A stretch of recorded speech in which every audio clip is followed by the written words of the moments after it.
What's up, G Show Land, and welcome to another episode of the G Show podcast. I am G1, and this is the Godzilla Block Party. And oh shit, spoiler alert. Well, it's not really a spoiler anymore, right? Cat's out the bag. Thank you, New Zealand, right? Right, Chase? Thank you, New Zealand? Queensland, Australia. Wherever, the other side of the world. Wow, that was real American, right? Is it real? That what was are you talking about. That was real American. Let me stop. Ladies and gentlemen, welcome to another episode of the G Show podcast. I am G1. I said that already. This is a good time. We've got confirmation of Godzilla Vs Kong 2. We're going to get into it in a minute. Before we do, let me introduce you to my guest, my co-host, cohorts. You know the drill. Game Z1, what's up, brother? What's up? I've been doing quite all right. Worked a couple of graveyard shifts recently, but now I'm finally off of them. Lucky you. JR with your Juicy Lucy, what's going on? Rolled a nat 1 for my intro. Oh no. Damn. Dice away. Oh my god. Brother Chase, how the hell are you? I had to spray my room for ants earlier, and I'm a little stoned from the fumes. It sounds like a good time, actually. I'm not. Listen, if them ants start dancing in tutus, I'd say leave. And brother Rob Jarrett, my brother Rob Jarrett, what's up again? Man. You're no longer a Throwing special me guest. Some Madonna titty milk right here. Oh. Madonna City. Oh. Literally. I say that because the label Yeah, looks he's like a the Madonna classy album one. cover, so. Good lord. Good lord. As you can see, we're already starting off on the right foot. Hell yeah. But no. Thursday night. Seriously, we've got a couple of things to talk about. Of course, most notably, the Godzilla vs. Kong sequel news that came out. We're going to, of course, speculate. But because I gave Brother Chase a very hard time last week when he was breaking the news, and I was like, fake news. None of this is real. And then, of course, Deadline and the Hollywood Reporter and every other damn variety started to report on it. And I was like, of course, now it's real. Here we go. So, Brother Chase, sorry for giving you grief earlier this week. But yeah, that wasn't fun. I was having a bad day too. Oh man, I'm I had sorry. to close all my shades, hide in my room. I'm sorry. Put on Mad World. Oh my god. But since I did give you all that grief, bro, tell us what the hell is going on. Dude, I still don't fucking know because I mean, obviously there's news of Godzilla vs. Kong having some type of sequel, but what it is how that all went about came through agreements with Legendary and Australia and the government and giving them authority and like their funds limit and stuff. So it's all through their employment and how much money they're going to be shelling out into doing this. And just in Queensland alone, it was like $119 million was decided on. So that's a big amount of money, and then they're going to use that to hire actors and, crew and stuff. And they did the same thing with Godzilla vs. Kong the first time around, but it was shocking at first because I didn't think too much of it when it first popped up. I was just like, well, we all knew Godzilla vs. Kong was going to be getting some type of continuation into the MonsterVerse, but we just didn't know what. My thing is, I don't think we thought this soon when we were getting an announcement of it. But what it is, apparently, is after the Prime Minister, the Primer of Queensland made the announcement on the news station, it gave them, I guess, the authority to break the news first, a part of their agreement that they decided on. And they made the announcement to their public, like, yeah, we're going to be filming another giant kaiju movie here. Another big movie.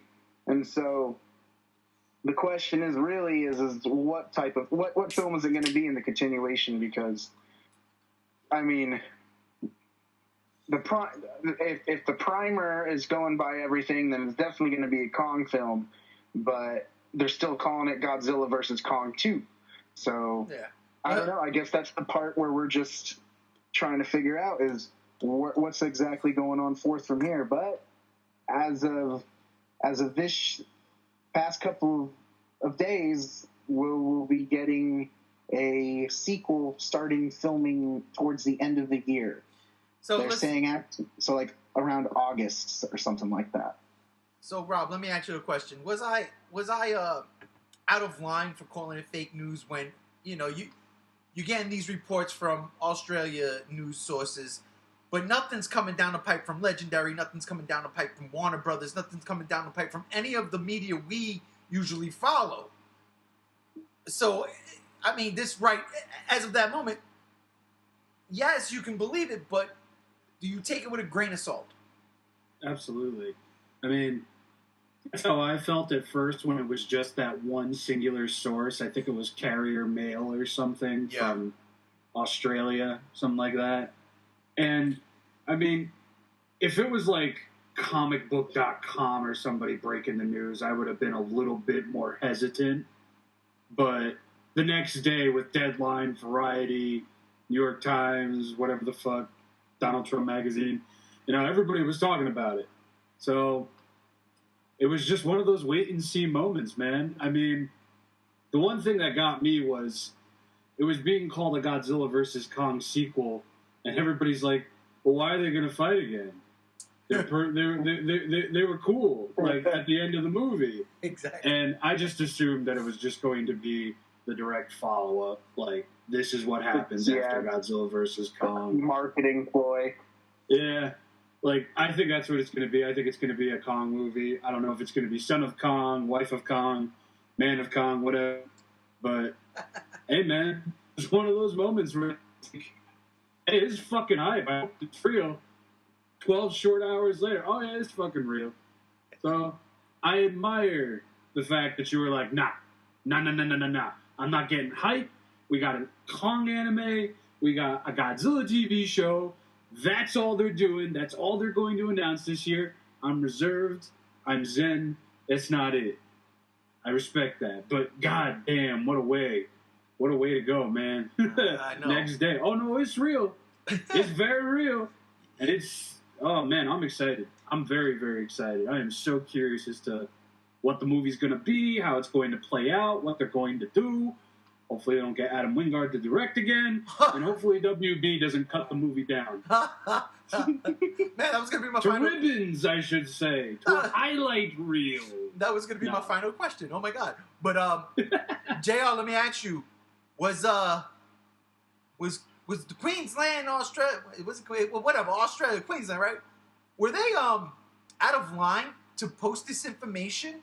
Like, just on some random day? Like, hey, we're doing Godzilla vs. Kong 2, ha ha ha ha. Or was there, like, something behind that? Yes and no. I mean, the news needed to get out there. They're the ones that did it because that's where it's going to be filmed. But it's also, like, to let the public know. Because, for instance, if they were to shoot the next Godzilla movie in fucking Nampa, Idaho, and they, I would want to know what the fuck's going on kind of deal, like, why are there a bunch of film crew outside my house? What is going on? You know what I mean? So it's like, no, they gotta let their public know. It's how they handle their information. And I was with you guys. I read it in the chat, and I was like, I honestly, in my head, I was like, I could give a fuck less right now, because Godzilla vs. Kong was shit, and I'm still riding the high from the Batman. Because the Batman's fucking amazing. 5 out of 5, go see it. Go see it now. Anyways. So, so I couldn't give a shit, and then, the news kept rolling in, I was like, oh, it's confirmed, okay. But I have to say, yeah, it's going to be a Kong movie, at least in my eyes, because they announced the Godzilla TV show. We don't know what's going on with Toho, so, I mean, which is fine. It's fine. Kong's cool. I'd see a sequel. Yeah. Like, I have to go with Son of Kong, obviously, which would be terrible. I don't know how it would make sense, but... Too early. We're going to get King Kong before we get Son of Kong, trust me. But Gam, that my final question that Rob already blew up in my face. Sorry. Does Adam Wingard come back to direct this? Because he has went on record and said, hey, I know where this goes. So, what do you think? I certainly hope he doesn't come back. But, you know, you never know. Adam was certainly, at least in the financial side of things, the most successful of the MonsterVerse directors in terms of, you know, overall viewership and all that. So maybe Legendary would bring him back just for that reason, because he puts asses in seats when it comes to those movies. But then again, I know a good chunk of the fan base, myself included, who just, please no. Yeah, please no. Good Lord, have mercy. What the hell's wrong with you? I'm going to post a link in the description where Gam is absolutely gushing about the movie. I love it so much! My favorite of all time! It's there. Minds can change.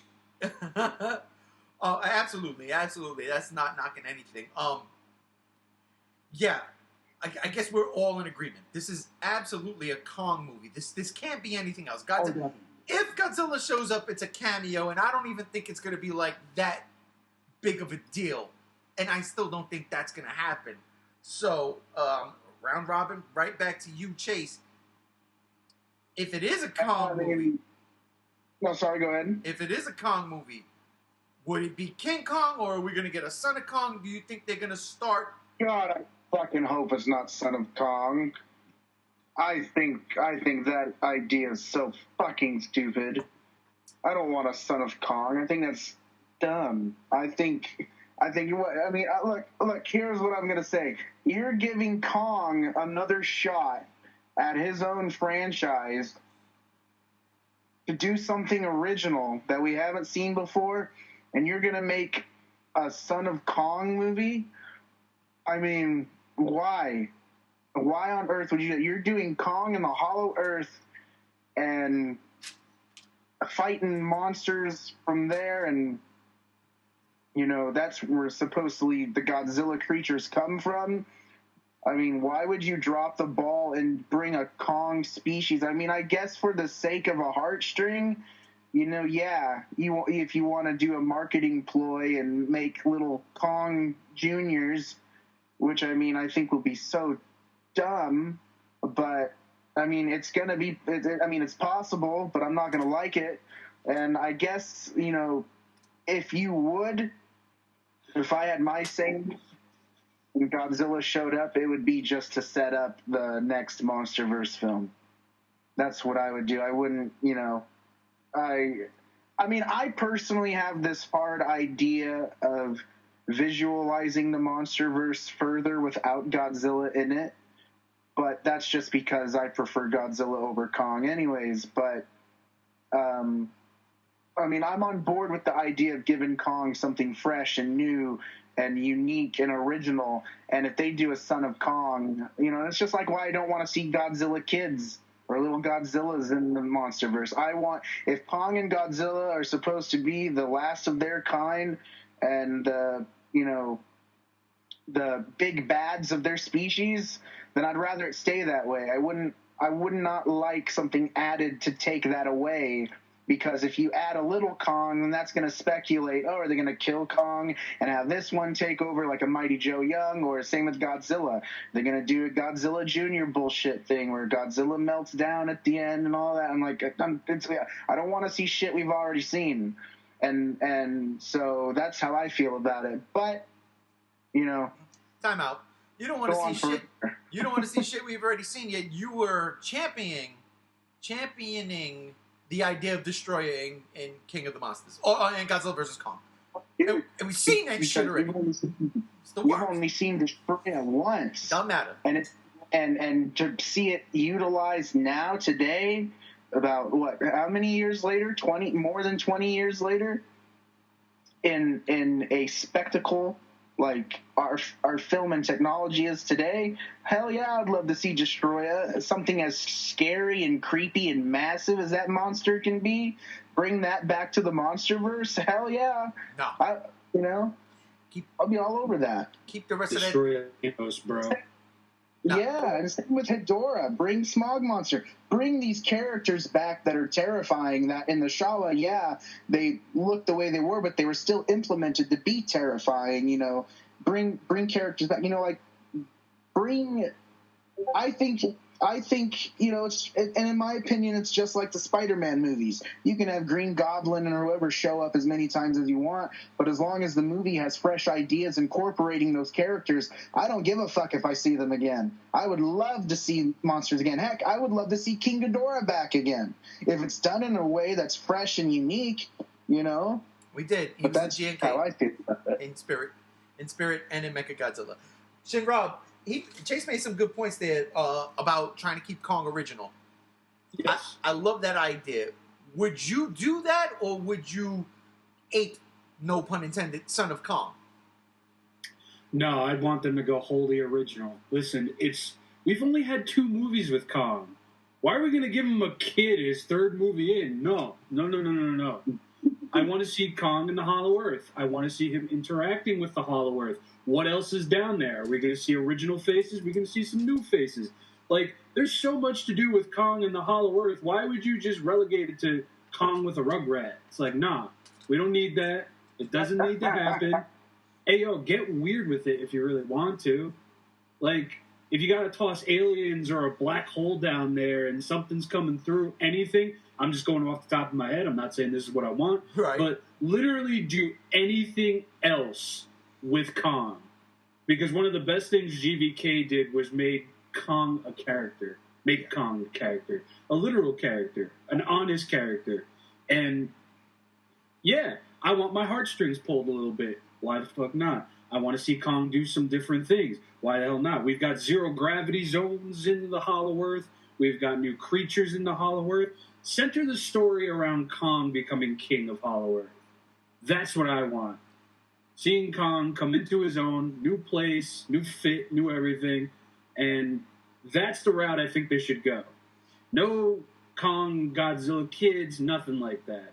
If you got to introduce some brand new monsters, do it. If you got to throw Ghidorah into the mix and allude to Ghidorah for another film, do it. Same with Destroya, same with some more B-tier kaiju that only had their one movie. They'll do Biollante, but maybe save that for Godzilla where it makes sense, so... Unless Biollante, the way I said that was terrible. Unless Biollante is a forest in the Hollow Earth, doesn't have to be, or it could still be a Godzilla in some way, shape, or form. Because as we've seen, a lot of those creatures resemble the Godzilla, or the species. So practically all of them had Godzilla references on their bodies, except for the crab ones. We really didn't get a good, clear picture of those little rock crabs. Doug, you take that back.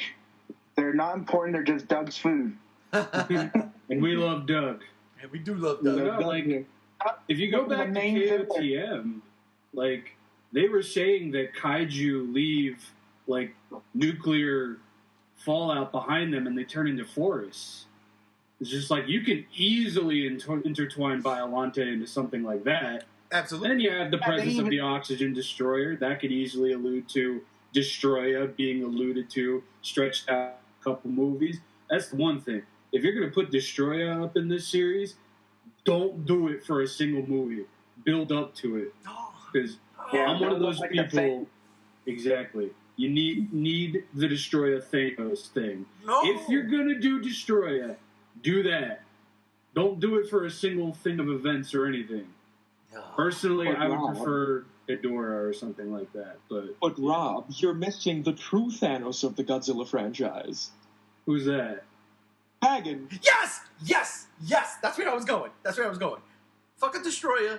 Give me a Baggin. Let's go. I agree. Baggin hasn't had a movie. Get moving. Baggin was in a third-rate Godzilla game that nobody needs to see happen. What are you talking about? That game wasn't third rate, damn it. What are you talking about? All right, okay. I get it. No. Y'all all in love all those. honesty, if they were to drop Baggin, I would nut. And I would buy every single figure possible. Because this is it. Motherfucker actually getting this chance. I'd be hyped. I'm not going to lie to you. I'd be hyped. I love the... He was supposed to be in? Yeah. Yeah, enough. Yeah. I love the idea of Kong becoming king of Hollow Earth. Thus, him becoming King Kong. Gams, and then I get to you, JL. Gams, let's say that is the case, and they're all leading up to something. If Godzilla is not going to have another movie right now because Toho wants to play with their toy for a bit, and it stays, we do Kong, and we do a slew of movies with Kong, and then we have the MonsterVerse TV show coming on Apple TV. Is this the way we build that universe? The way Disney Plus using the Marvel shows are building this next phase of Marvel movies? I mean, we got in the mouth of the multiverse, the madness of the multiverse coming out, and Scarlet Witch is in it, and we saw WandaVision, and that was all right there. Mm-hmm. Leading up to that. It's kind of a catch-22 for me. Like, jumping on the TV show streaming service thing, yeah, it's cool for a cinematic universe like the MonsterVerse, but, like, Marvel didn't start doing that until Phase 1 was already done. They had so many movies under their belt before they started the streaming stuff. And let's not forget that when they did start streaming TV shows outside of Agents of S.H.I.E.L.D., the Netflix shows were based in that reality, but very loosely. Yeah, very loosely. Like some of them aren't even considered canon anymore. So which is a damn shame. Daredevil's canon, and that's all that matters. Come on, Sweet Christmas. So I think it might possibly be a little early to jump on the show thing, but I don't know. It might open up some more opportunities for stories because let's be honest, nobody's really been attached to the human characters all that much in these MonsterVerse movies outside of Dr. Serizawa, and to actually have some characters to latch on to, over the course of an entire TV show, that's a pretty interesting opportunity there. Yeah, I agree. I think that's where it would go. I would utilize, in all honesty, the Godzilla animated series template where you have a group of scientists, and what they're doing is they're studying the monsters that we know, and then also have the pop-ups here and there. These new titans, the new creatures. Yeah.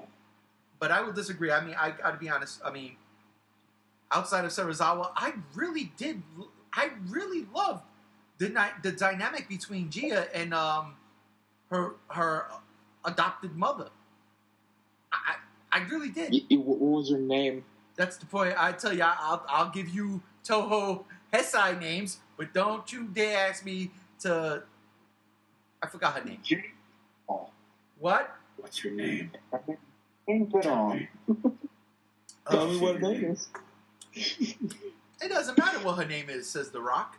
JR, let me ask you, if they did go that route, let's just say you can build layers with the TV show. And we don't know how many movies we're getting after this one. We just know we're getting a movie coming. We know we're getting a TV show coming. Is the Kong animated series tied into the Legendary Universe? I don't know. Is it? I don't know. It's a prequel, isn't it? So then it's an in-between cool. It's set after 2014, but before King of the Monsters. I thought that was the Godzilla show. Oh, yeah, that's the Godzilla show. Oh, so then... All I know from what I've seen of the stuff that's, leaked from the Kong anime or the concepts, it's I don't know how to really describe it, but it just... to me, it doesn't feel like it fits. But I digress. I'll get into it off. Okay, so I'm not going to ask you any questions other than what are your thoughts on all of this, JR? Well, my thoughts on... I like the idea of them world building. I do. I mean, we can make a direct comparison to, like, the Marvel movies, like I was hearing you guys talk about. It works. But it also acknowledges the fact that Legendary is taking this series seriously. They are like, we have something that we thoroughly enjoy, that our audience thoroughly enjoys. Let's stick with it. It would have been so easy for them just to cash out after Godzilla vs. Kong. We're done. Kong's license goes to whoever. Toho, take your damn lizard back. We're focusing on Dune only. You know, something like that. Don't doom that. I'm sorry. Bad pun. Sorry. But it's awesome, and I like to see that they're doing this.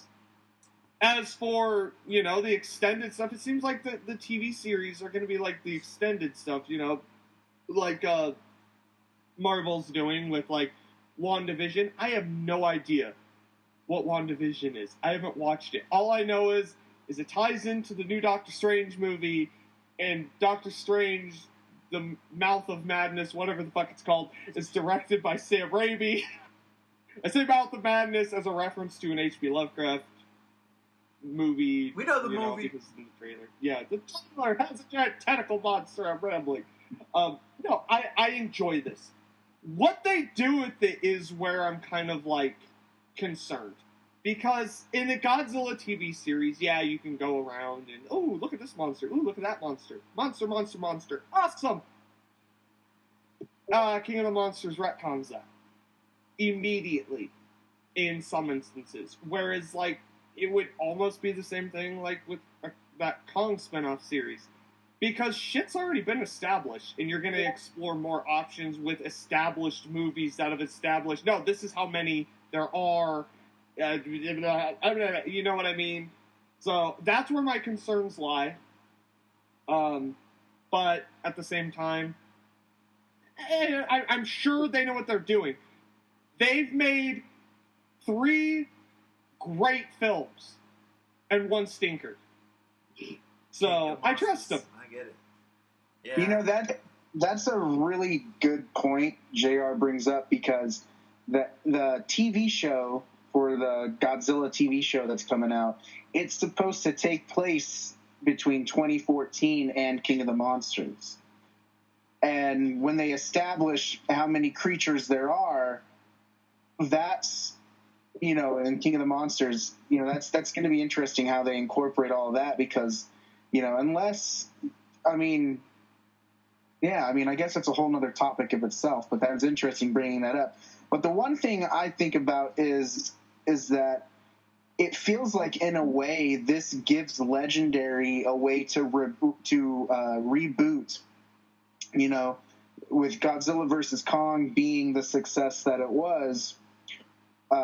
It gives them a shot to kind of see where things are, as in terms of, all right, you know, now we can restart with Kong being a more sellout to what we want to put out for an audience, and then take it from there and add more to the MonsterVerse that way. And it makes sense if they wanted to use the Godzilla TV show to start incorporating newer characters into it and stuff. So in my eyes, I think it gives them a little bit of a nice breath of fresh air. You know, they can take it seems like they can just take their time with this one, and that could help all around, you know, give them the more quality of a life of a film. Now, when you say take your time with this one, are you referring to the new movie they just announced? Yeah. Well, that's the problem, because they just announced the movie. I mean, Godzilla vs. Kong didn't even come out a year ago. And bam, it's like, hey, we're doing this movie now. So they're not really taking their time. I would have said they would taking their time if this movie was going to come out when it was supposed to come out, Godzilla vs. Kong. But that movie's not even a year old yet. We also don't know when the film's going to release either. No, So, I get that. I have a quick thing to say about that. Is what if this is them building up to something bigger? What if they have, we get a Godzilla TV series, given some backstory, we're going to do a Kong movie, then we might do a Godzilla movie. What if they're building towards something? What if it's all leading up to a Destroy All Monsters event where they just don't want to throw it out like King of the Monsters, where it's like the different monsters didn't have time to establish for like a general audience. Us fans know exactly who these monsters are. We've known who they are for 65 years. What if that's what they're doing? They have a spin-off TV series. They have a Kong movie. They have a Kong anime. Build up the world, and they're leading up to something. Have 2 or 3 more movies announced. Sprinkle stuff in, just leading up to something. I love Destroya. I would love to see Destroya or Hedra in the series, but I honestly do wholeheartedly think they are leading to a Destroy All Monsters. It would make sense. The clues are here. They're having a Godzilla TV series in which they're discovering monsters, whether or not they're canon to Godzilla King of the Monsters. I won't get into that again. It's there. The next Kong movie, if they do Kong adventuring through the Hollow Earth, Journey to the Center of the Earth featuring Kong, he can explore, they can discover new monsters to add to the lore, and then where the monster, you know where I'm going with this. I think that's where they're headed towards. They're doing a Destroy All Monsters. They're going to. It's laid out in front of us. The path is paved.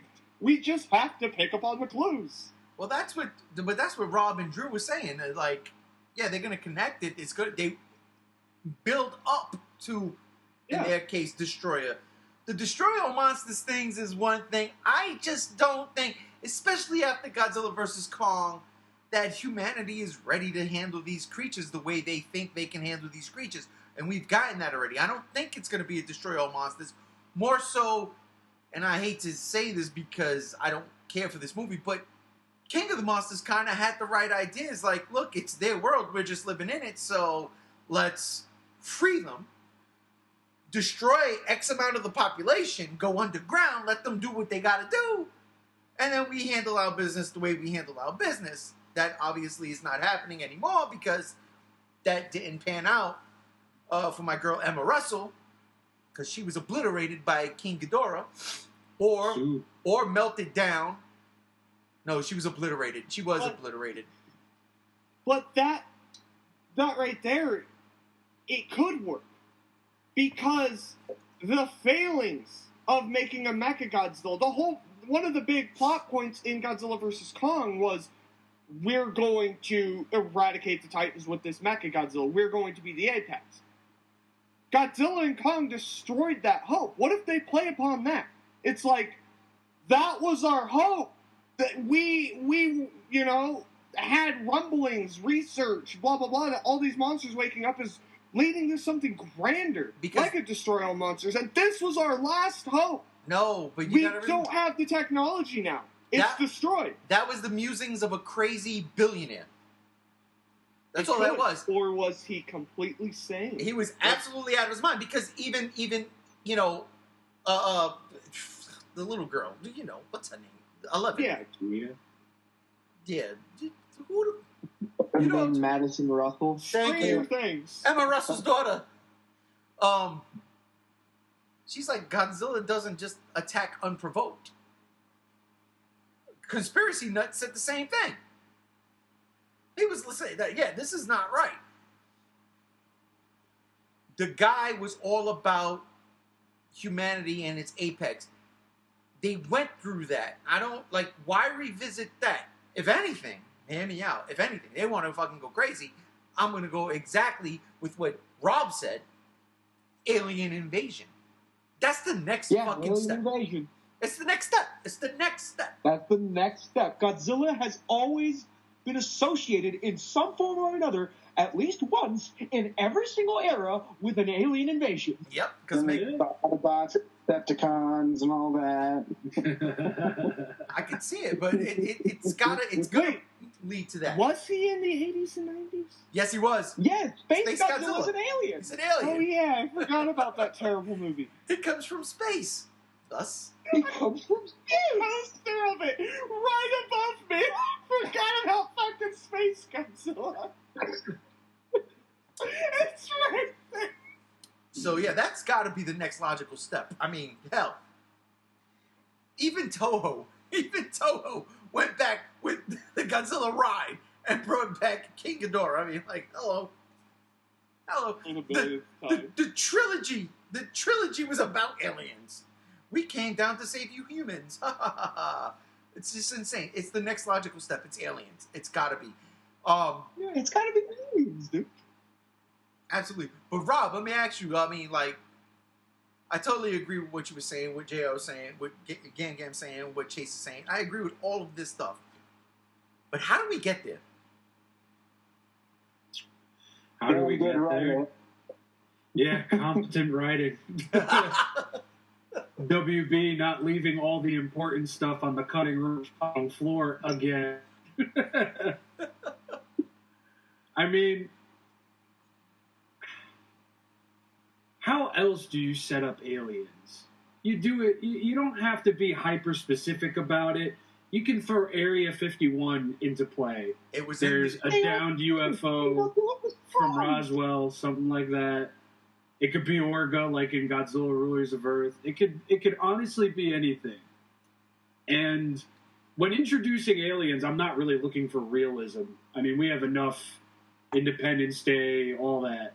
It's like, I'm sorry, but I can't get the picture out of my head. If you're going to do aliens, if you're going to do the Zillions, get Willem Dafoe as the controller, please. Oh, you fucking That would be magnificent. Hearing his little cat coming out of a UFO would literally give me such a bliss. It would be beautiful. But, yeah, if you're going to go that far, bro, like, I don't need this college thesis level explanation. It's like, oh, we have readings coming from outer space ships. They have something big. We don't know what it is. And I don't know. Anybody saying that they couldn't do Space Godzilla, it's like they're space aliens. Come down, take a little bit of his DNA, bring it up in space, fuck with it. You're good. You're good. I found the perfect director, Roland Emmerich. Stop it. Get the fuck out of here. Stop it. Look, as much as I like his remake of Beast of 20,000 Fathoms, stop it. But Gam Gam, let me ask you, oh my god, I just had it. Crap. Rob said something that I was like, I'm coming right to Gam Gam. Nope. Somebody take it. I will get back on track. That one went in my one brain and out the other. Oh, goodness. Anyways, going back to the actual announcement at hand here, if it's a Kong movie, right, and we were on the topic of bringing back classic monsters like Destroy and all that, I want to see Gorosaurus again in the Hollow Earth. Absolutely. I really want to see Gorosaurus again because Gorosaurus, yeah, he was in like Destroy All Monsters and all that sort of stuff associated with Godzilla. He started out as a Kong villain. Yeah. He was in King Kong Escapes, and I want to see like Mechanic Kong? Probably not. We just got Mechagodzilla. Yeah, that's one thing I'm seeing a lot of people hoping for is Mechanic Kong, and as cool as it would be, it's like they just had Mechagodzilla tearing ass across Hong Kong. Yep. They're not going to make another mech too quick. That's it. I'm sure Mechanic is in right now. Yeah, that was the question I was going to ask you, Gam Gam. We went, because Rob touched upon this, we went from very realistic and realism with 2014 to okay, like a little Just offshoot. outright bonkers sci-fi with Godzilla vs Kong. No, I was gonna go with the introduction of comedy in Kong Skull Island. Comedy, mythology. These Titans have been here. Now we have the proof with the cave paintings. Then the bonkers sci-fi. No, well, that comes later. Then the all-out war, and the goofiness, the turn up the notch to 3000, King of the Monsters, and then the extreme sci-fi with GVK. I mean, we've already, what do they say, jumped the shark? Is that the phrase? We jumped the shark the moment the Titans bowed to Godzilla like they're anthropomorphic.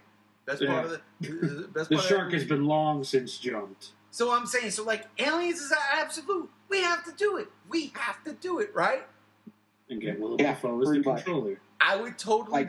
we have gone full Showa, which I'm not opposed to, because, the Showa era has always been my unabashed favorite era of Godzilla, so, the more Showa, the better. So again, the question I asked Rob, where do we go from here? Same thing. We've jumped the shark. We've done these weird ass genres. We went from grounded to absolute zero gravity. I mean, Kong jumped from one side of the earth to the other side of the earth. All bets are off now. What are we looking for? What do you want to see? They do just meteorites. They coming from a planet and there's creatures inside of them. They could just do that, something simple. And there's different creatures that come out of these meteors and threatening the planet. If you wanted to get something not too balls to the wall bonkers, like, we've already got full sci-fi. Yeah, we're balls.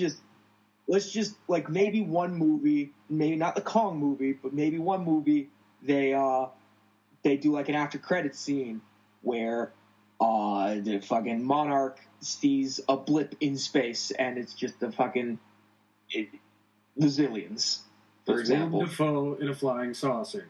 Monster X, baby. Monster X. JR. And Gigan. Could we, could we see another iteration of King Ghidorah? One more time, sorry. He asked if we would ever see another iteration of King Ghidorah. I fucking hope not. Me too. I'm so tired of King Ghidorah. I love King Ghidorah, but fuck. Yeah. Dude, okay, if they were to do it's burnt out. It's burnt out for me. We literally just talked about how it would be the most disappointing thing if the singular point ever turned out to be King Ghidorah. Dude, it's not like King Ghidorah was in his essence was in Godzilla vs Kong. I'm done. I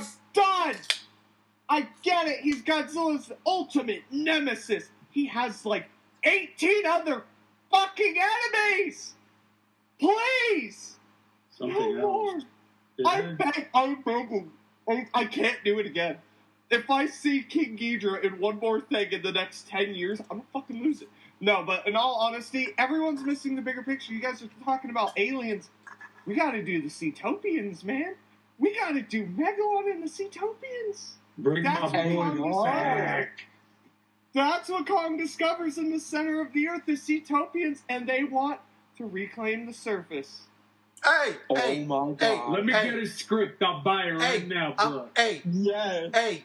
Hey, so I'm putting this out on the podcast. I don't care. I probably did it before, but I'm going to do it.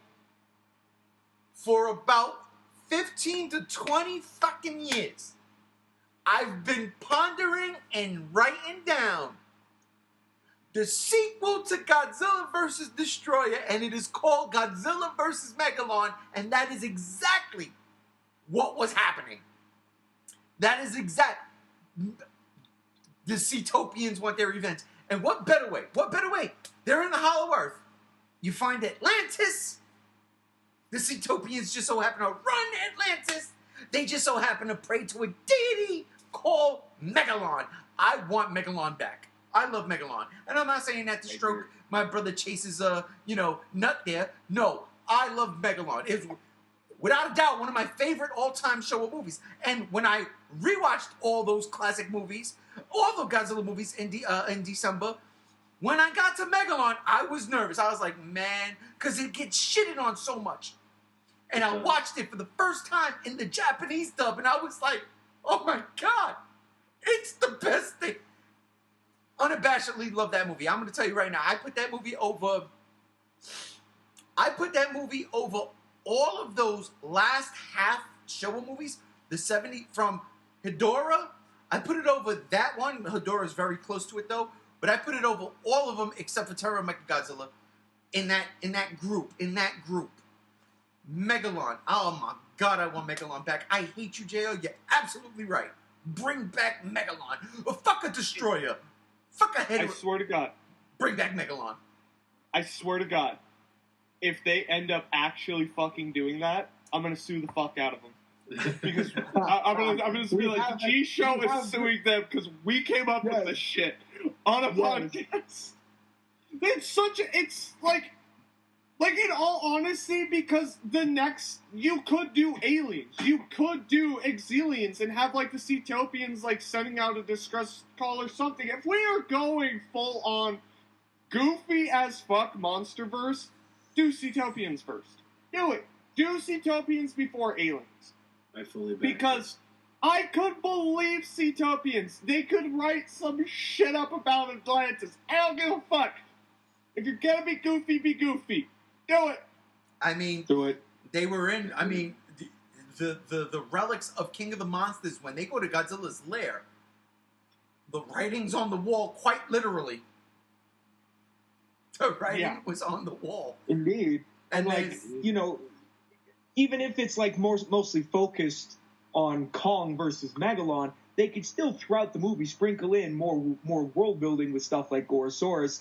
And like, I've always thought that more of the more naturalistic kaiju from Godzilla's world could inhabit the Hollow Earth, like Kumonga and Kamakuras, and maybe even Ebirah. That would be so dope. It would be awesome. And you know, I had a thought. Like, it just hit me. What if they did, like, an homage to the original King Kong and had King Kong fight a Gorosaurus the way he fought the V-Rex or something, or the T-Rex, or the V-Rex? Yeah. That would be so awesome in the Hollow Earth. There's potential with this movie to set up, like, cool shit like that. And bring in the monsters. Just bring them in. Come on. I agree.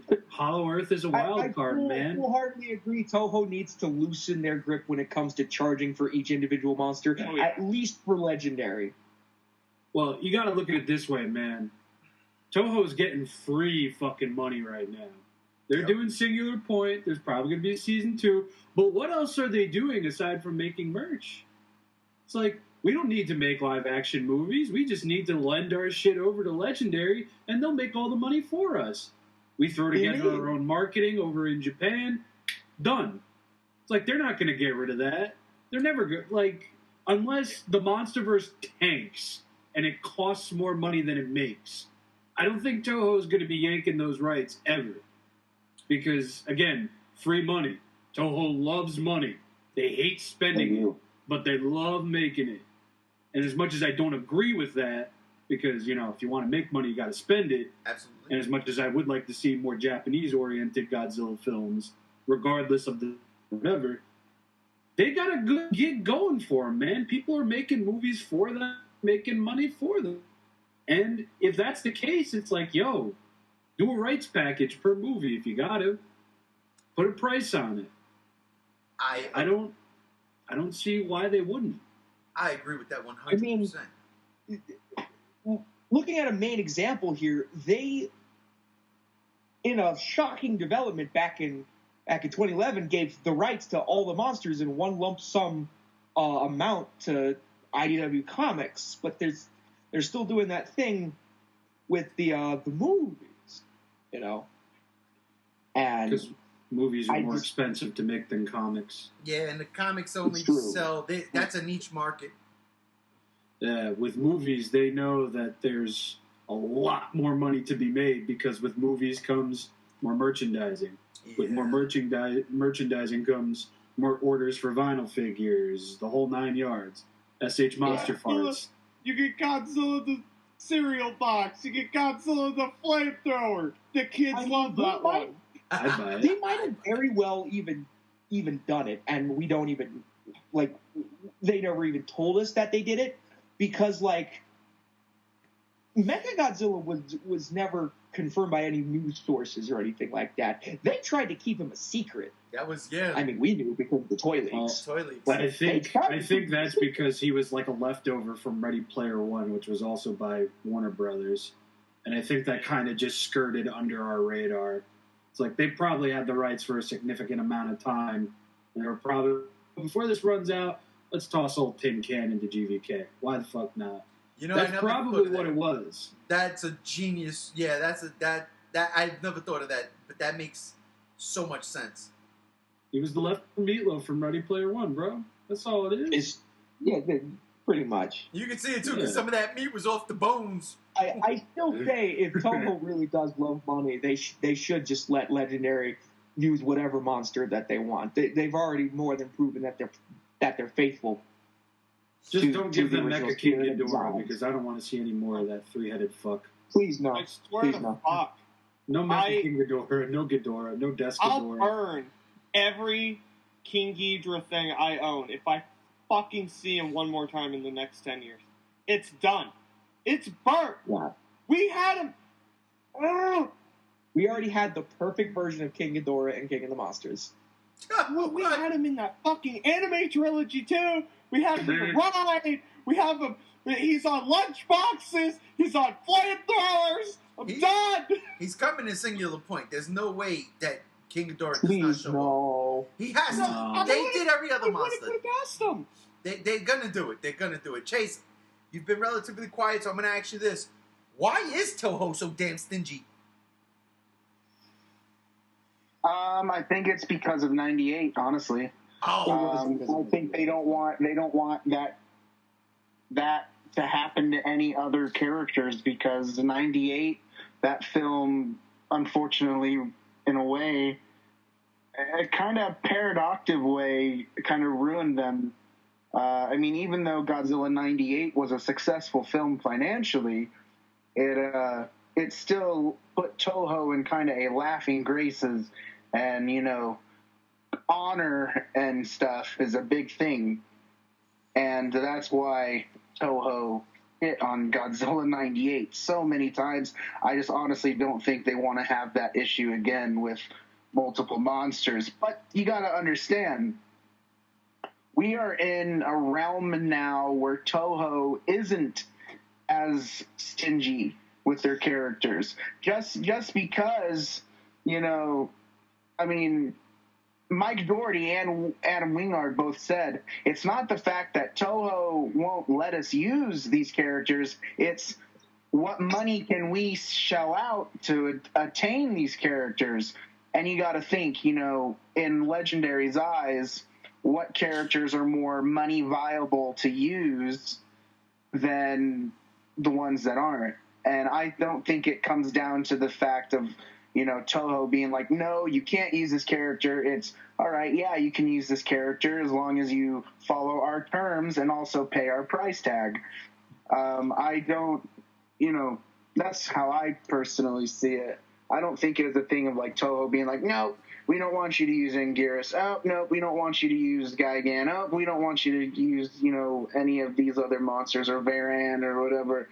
I think it's really just Legendary wants to pick what monsters are going to, you know, honestly make the cash cow. And, you know, that's kind of where we're at. Even with Kong, you know, I mean, Kong was a little different because, you know, the skull crawlers and stuff, but, you know, leading out of that, you know, I mean, even Mechagodzilla, you know, that is a big staple where, you know, if you're just a Joe Schmo, you're going to know somewhat of a robotic giant Godzilla in some shape or form, you know, so... Yeah, it spanned 3 generations.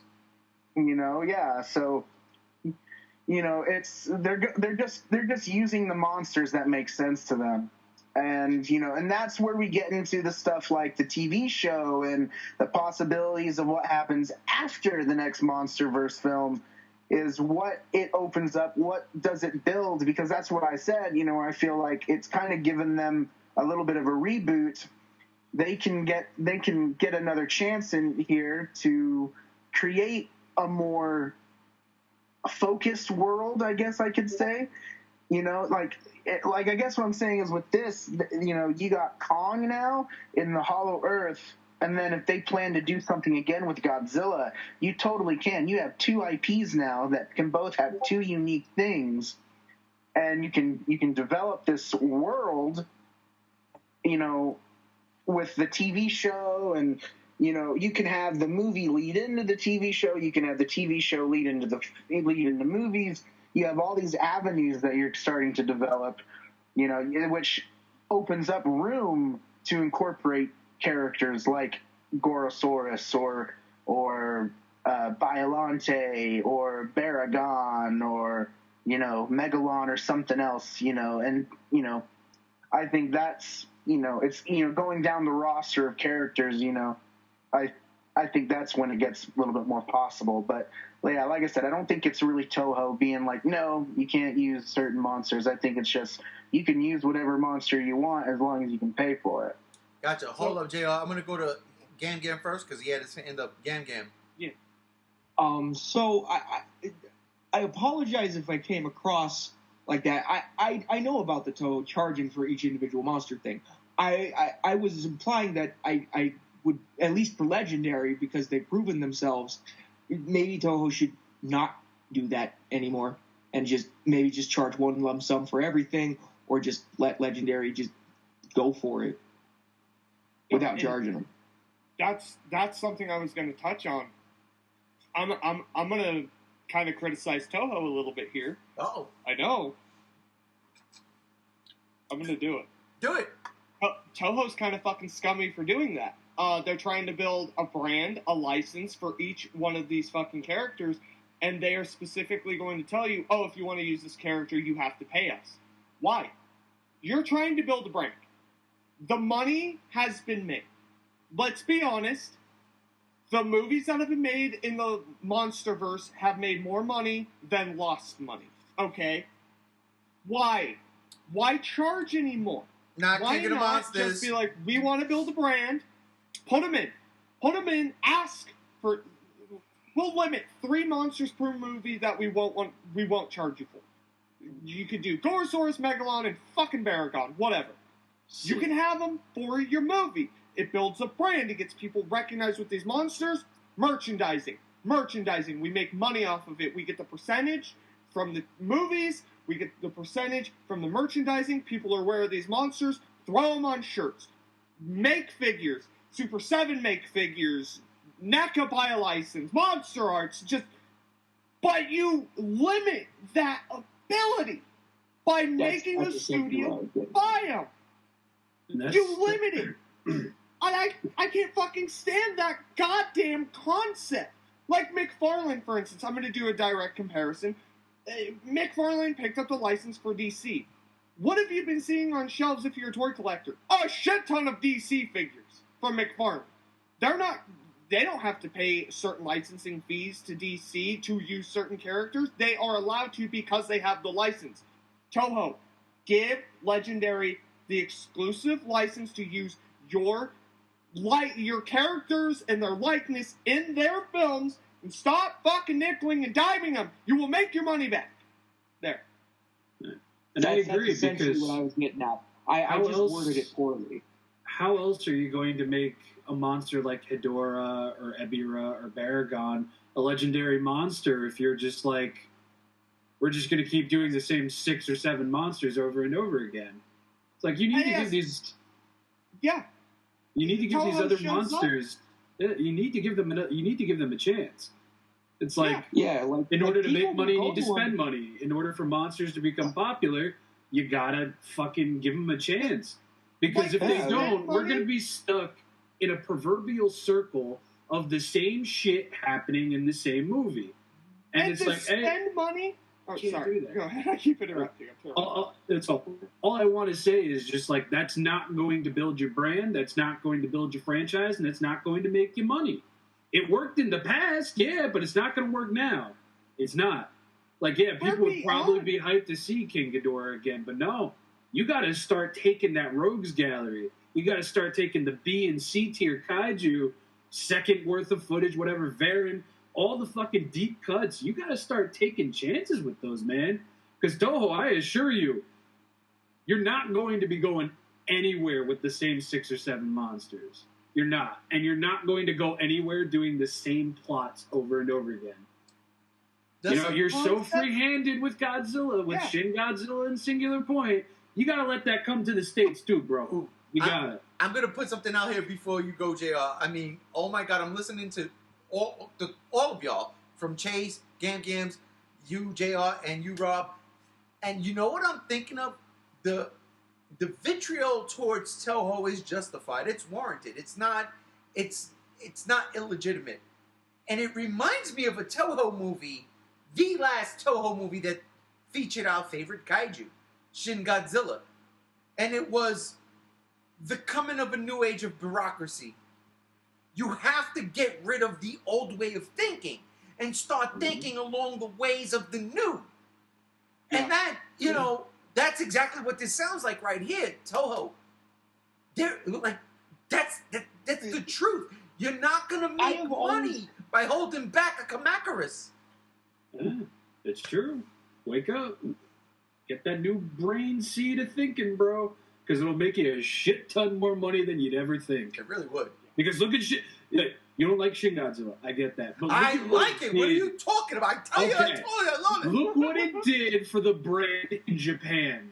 Look at how massive that movie is. And it's not just because Anno made it. It's because that connected with the Japanese audience and they did something new. Yep. Ish. They did something new. They switched Godzilla up. They went back to a really old concept design. All of that. They dug up stuff from the past. They made it fucking new. And do that now. Yeah. Give them the Rogues Gallery. Heisei, Showa, Millennium. Let them go fucking nuts with it. Just don't let Adam Wingard direct it. Stop it. Go ahead, Gam. So what I was essentially going to say is, friggin', like, yeah, Toho has always been afraid of not using what has been known to the kaiju community as the Big Five. Yeah. They always fall back to the Big Five, and when some of their movies with original kaiju and stuff aren't making money, and it's like, but Godzilla has always had this rogues gallery of stuff all the way dating back to the Showa era, and like, it's what I'm trying to say is, like, even though they'll be new to, like, casuals, like, say, Megalon and stuff, like, say a casual hasn't seen the old Toho movies, even though they'll be new, did you just say it's casual? Still a giant monster. Wait, did you just say casual and not a normie? What the? Casual, normie, same difference. I know. I'm shocked. But, they haven't heard of Kamacuras or Kumanga and stuff. Right. But it's still a new giant monster in this giant monster franchise. Yep. Mm. And so they'll be like, hey, yo, that's a new fucking giant monster. That's fucking dope. Because, like, we all instantly attached as a fandom. We all instantly attached to things like Behemoth, even though he had, like, 2 seconds of screen time. Right. So, like, and like, even people who only watch the monster movies, MonsterVerse movies, love the original kaiju. And, I'm just saying, you'll give them new life in the MonsterVerse. Like and Marvel. Yeah, Who like gave Marvel. a shit about Captain America and Iron Man before the MCU? Not many people. They took some of the lowest selling comic book heroes and turned them into cinematic faces. Not even entertainment faces. Think of the movie theater in the MCU.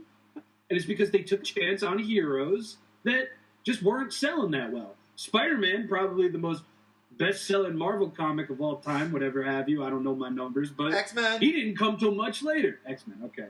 But even then, they're not coming until much later. Spider-Man didn't come in until much later. It's like, do what Marvel did. Take a fucking shot. And that goes back to the licensing things, because again, at that point in time, and that's what I was going to bring up, the how Sony made money by giving the rights to use Spider-Man in a Marvel movie, yet still owning the rights, leasing them out basically.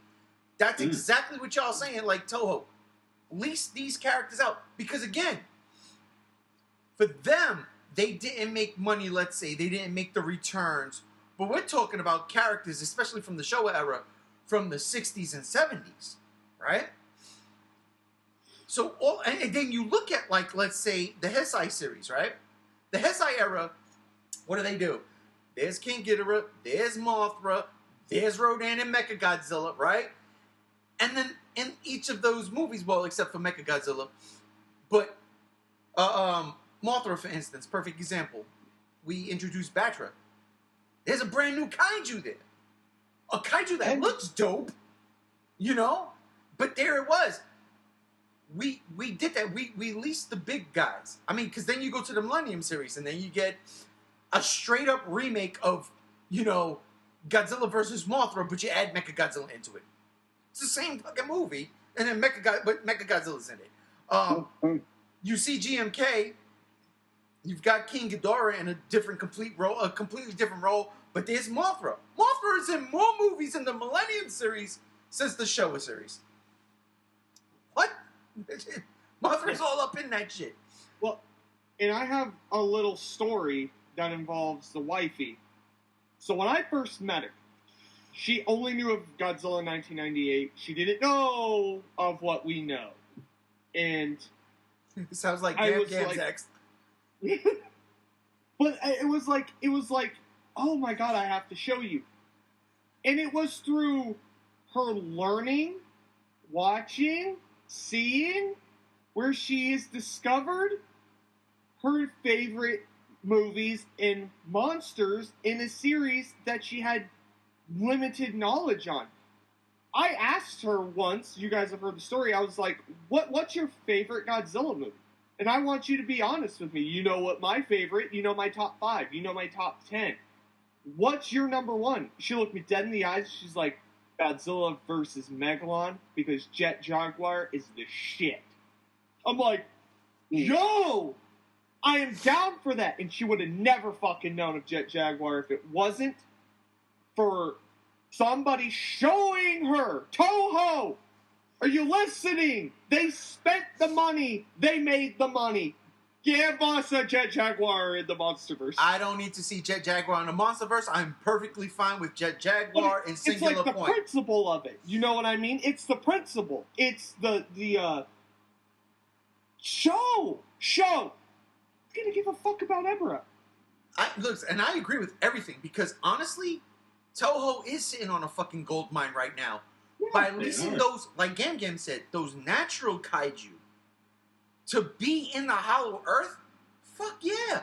Like, do we really need a whole story based on Kamacuras? No. But if that thing attacks Kong as a giant praying mantis, and Kong deals with it the way he has to deal with it, Toho just got 1% of the cut. Well, and you can weave it into the lore of, like, real-life creatures. Like, oh my god, Gorosaurus, he has the same DNA as, like, a Tyrannosaurus and an Allosaurus. What if he's the evolved species of dinosaurs, for instance? Or, like, Ebra, the modern-day lobster, evolved from him. He is, like, the original DNA source. You could weave that shit in. Listen, you could do it. I would love to see... And nobody would think otherwise, either. Because the big, giant, three-head dragon alien. Yeah, look, I would love to see that, because if Kong Skull Island paid tribute to King Kong versus Godzilla, even though it was, it wasn't all there, but when Kong kills the squid and eats it, I mean, come on, let's be for real here. We know what that was thrown back to. So could you imagine? Absolutely. Could you imagine the fucking inside baseball if Ibera was to pop up in the Hollow Earth and Kong just dispatches of it real quick? A giant lobster, Ibera, because that was supposed to be Kong's movie. Yeah. Come on. It writes itself. It does. And I just thought about this. Toho is no longer a stranger to being directly involved in Hollywood projects. Yeah, they have that HQ in LA now. Yeah, they have the HQ in LA. They literally helped make, even though the movie sucks, they literally helped make the Monster Hunter movie. Yeah. Oh, God, they did? They did. They had it all over it. I hate Toho now. I'm done. I'm getting my Godzilla tattoo removed this weekend. If Legendary ever broke off Warner Brothers, Toho could just oversee the MonsterVerse themselves. Honestly, I hope that's what happens, because we haven't heard a thing about WB still being involved with Legendary. And just the fact that Legendary's putting stuff on Netflix and on Apple TV, I don't know, that makes me a little bit hopeful. I have a Chase. I think I was talking to you about it at one point. It was Warner Brothers and Legendary. They split, right? They had that legal dispute right before Godzilla vs. Kong came out, which is why we had all of that drama around that trailer. Yeah, with the HBO Max. There has not really been any official word of them splitting, but let's just put it this way: Warner Brothers had to pay out a lot of money for the shit that they caused. So really? I don't think they're still. I don't think they're still holding the license, but I'm not too sure. Toho could oversee it themselves and just have their name on the MonsterVerse movies. Yeah, and you can completely eliminate the poodiggery that is WB, because let's be honest, WB's crooked as fuck. And they've been crooked as fuck to more than a few franchises over the years, other than just Godzilla. If it's Legendary and Toho, and if they're playing ball with each other, that's probably the best thing that could happen to the MonsterVerse, because you have a direct line right there. Toho's direct involved. That could also be a bad thing, but I think it would be more of a good thing than a bad thing. I'm gonna play devil's advocate there and say it might not be such a good thing, only because explain. The money put into these movies are a lot more than what Toho is gonna put into those movies. If they were overseeing the MonsterVerse, because if they were overseeing the MonsterVerse, that means they're taking it from Legendary. Warner Brothers is absolutely giving up on it, so now it's a Toho production. And we know what it's. Not saying we don't love them, because that's why we're here. But the quality is not going to be what we've gotten, with the 4 movies we've got. Well, that could be also why this Godzilla vs. Kong sequel is getting funding from the Australian government. Yeah, of all fucking people. To give Toho extra money to do this. Can I ask that, though? Why? Because Australia's economy is shot to shit after the whole pandemical and everything. Thank you, Ghidorah, you fucking smog monster ruining the world for 2 years. Yeah. And honestly, that's a good way to go about it. Pumping money back into the economy and having that money come through and funding your budget. And I'm not going to lie, as a huge fan of the Lord of the Rings and the Hobbit movies, and they were filmed in New Zealand and everything, that would work great, the locales and stuff, for a Hollow Earth or a Kong movie. But that's where they filmed Godzilla vs. Kong.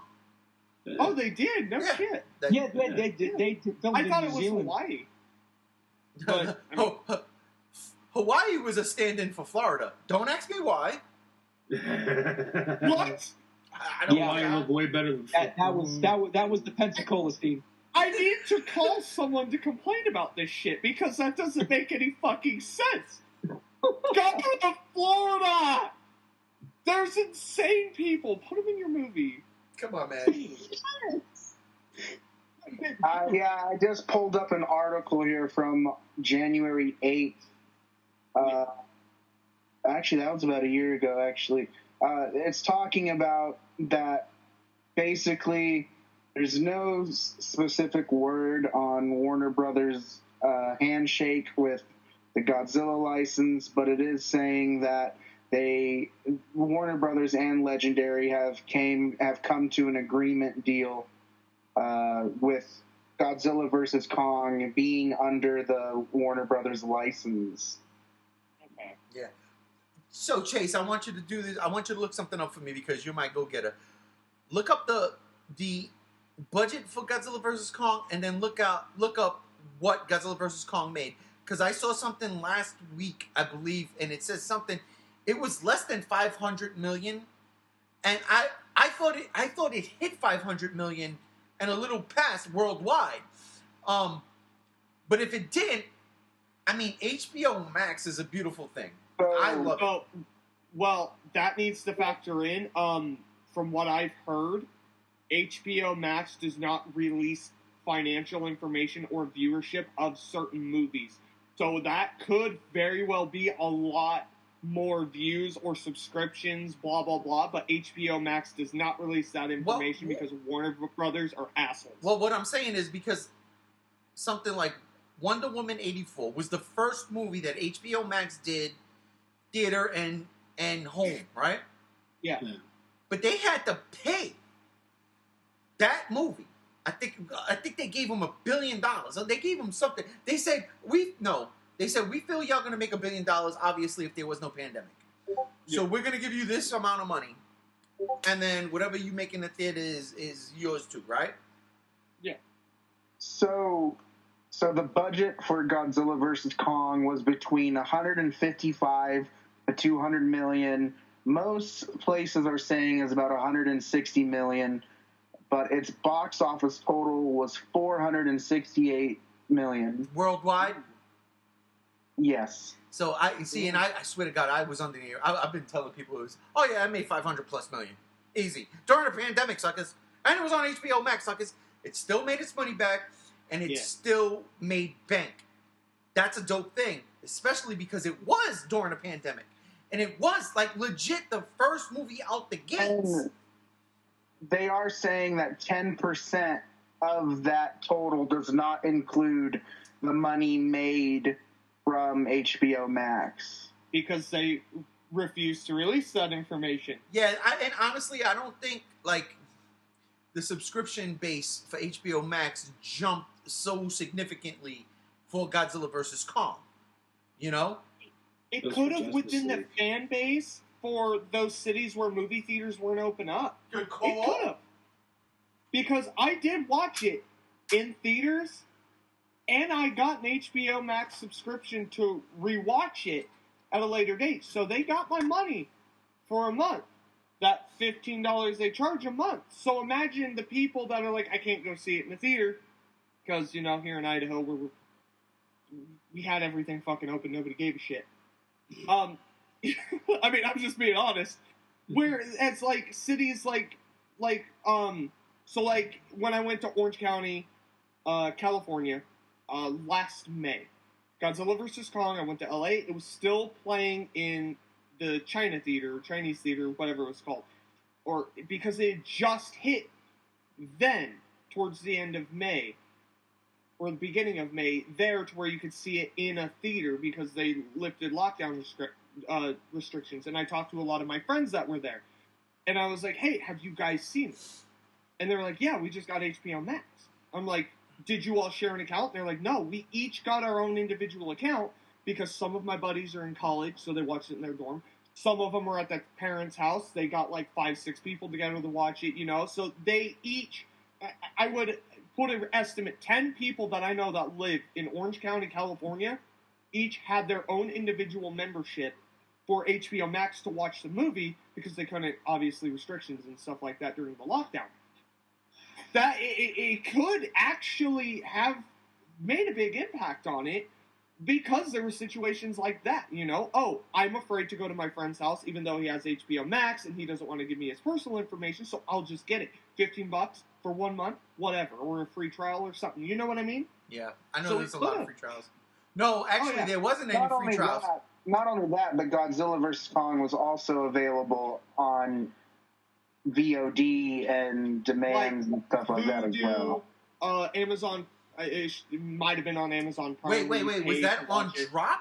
No, I know it wasn't on Amazon Prime at drop because I was going crazy looking for it because I own all 3 Godzilla movies, not Kong Skull Island, but all 3 Godzilla movies on Amazon.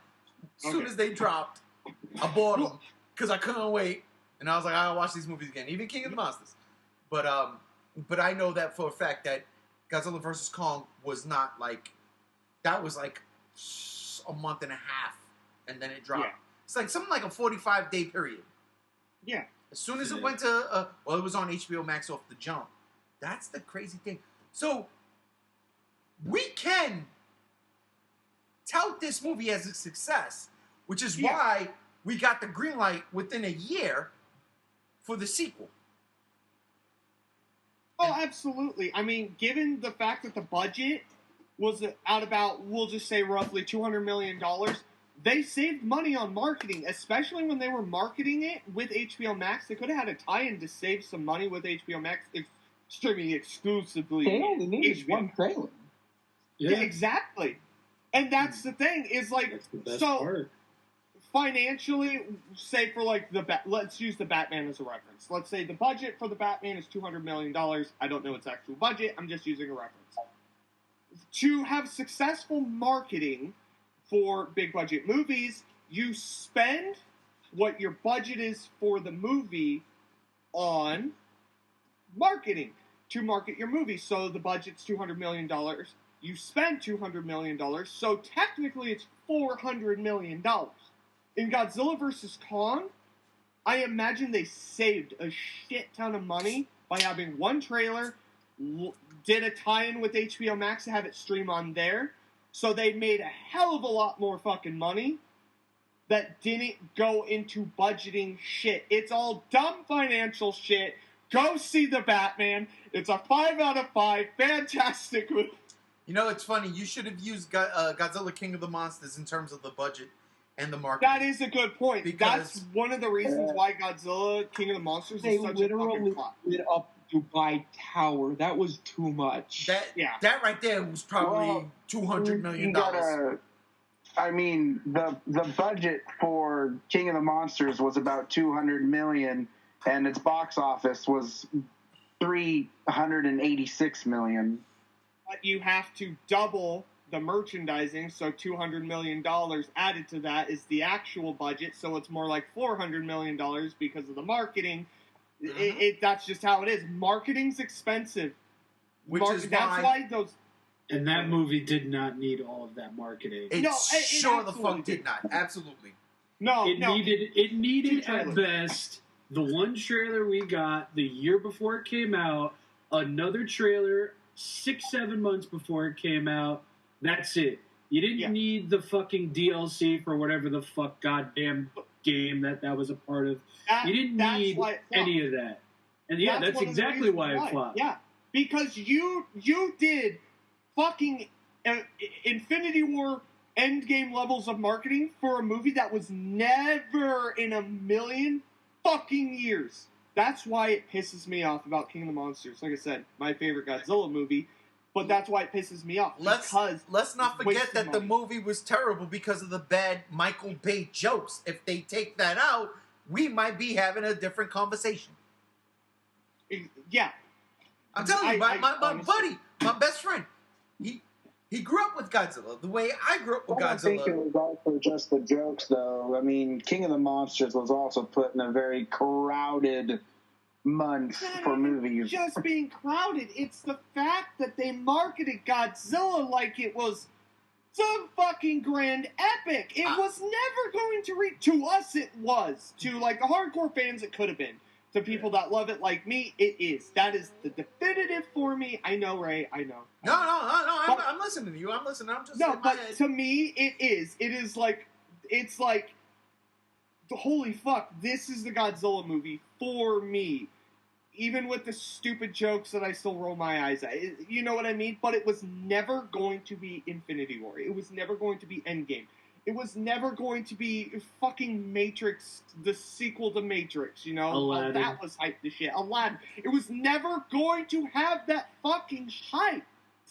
And to have the audacity to think it was is a complete fucking train wreck in your mind. Like, it doesn't make sense. Listen to me. They were high off of that 2014 in Kong Skull Island poll, bro. They still didn't make that much money. I'm telling you right now, they're doing it all wrong. And I've screamed this at the top of my lungs at the highest peak of the fucking mountain. Godzilla movies need to come out in November, and what they need to do is market Godzilla's birthday.